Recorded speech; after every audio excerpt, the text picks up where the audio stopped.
یو ښایسته او خوبصورته سړی به ولاړ وي. نو دوی چې راپورته شي سترګې یې په دا سړي باندې ولګېږي، دوی به ورته وایي چې څوک یې ته؟ هغه به ورته وایي چې زه ستا هغه نیک عمل یم چې زه ستا په دنیا کې کولم. په دنیا کې زه په تا باندې پوه شوم، یعنې تا به لمونځ کوئ، روژې به دې نیولې، خیر خیرات به دې کوئ، زه په تا باندې پوه شوم. نو اوس ته په ما باندې بوج شه، په شا به یې کښېنوي او د میزان تلې ته به یې بوځي. او که چیرې دا مړی بدعمله وي، نو دی چې څنګه د قبره څخه کښېني، سترګې به په یو بدشکله سړي باندې ولګېږي، دی به وډار سي او ورته وبه وایي چې څوک یې ته؟ هغه به ورته وایي چې زه ستا هغه بد عمل یم چې زه تا په دنیا کې کولم. په دنیا کې زه ته په ما باندې بوج وې، بد عمل به دې کوئ، ګناهونه به دې کوله، قسمه قسم خواهشات به دې کول.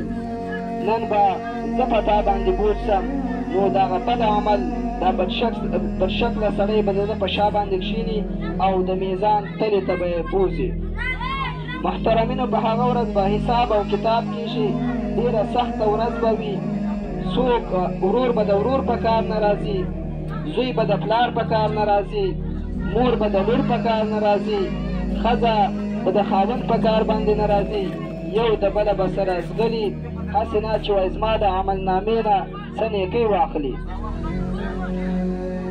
الله تعالی قرآن کې فرمایي: اما من ثقلت موازینه فهو فی عیشة راضیه واما من خفت موازینه فامه هاویه وما ادراک ما هي نار حامیه. یعنی په هغه ورځ باندې به عملنامې تلل کېږي، که د چا نیک عمل ډېر و، د نیکۍ تله یې درنه وه، هغه به جنت ته ځي، او که د چا د نیکۍ تله سپکه وه، هغه به جهنم ته ځي. حاویه محترمینو، هغه د اور ګرم ځای ته وایي، هغه به حاویې ته ځي.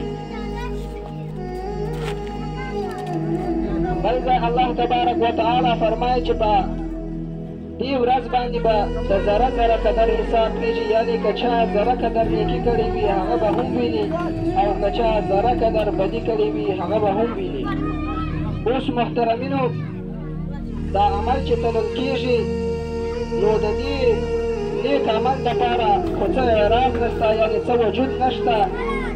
که لمونځ دی دا وجود نه لري، که زکات دی وجود نه لري، که حج دی دا وجود نه لري. په هغه جنګ د میزان په تلي کې به بیا د عملنامه څنګه تلي؟ دې کې درې اقواله دي محترمینو. په یو قول کې دا راځي چې دغه لمونځ او روژې زکات ته به الله تبارک وتعالی جسم ورکړي، نو بیا هغه جسم به په میزان تلي کې تلي او د ده عملنامه به په معلومېږي.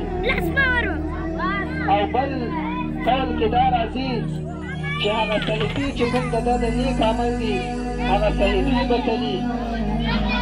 که هغه صحیفې کې د ده ګناه غټه وه، نو هغه وزن به دروند سي، او که چیرې د ده ګناه سپکه وه، هغه وزن به د بدعملۍ سپک سي.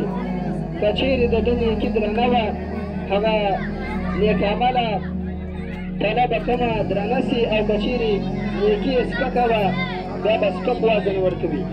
او په درېیم قول کې دا دی چې د ده د اعمالو وزن به ده ته اچول کېږي، او دی به د میزان په تلې کې تلي.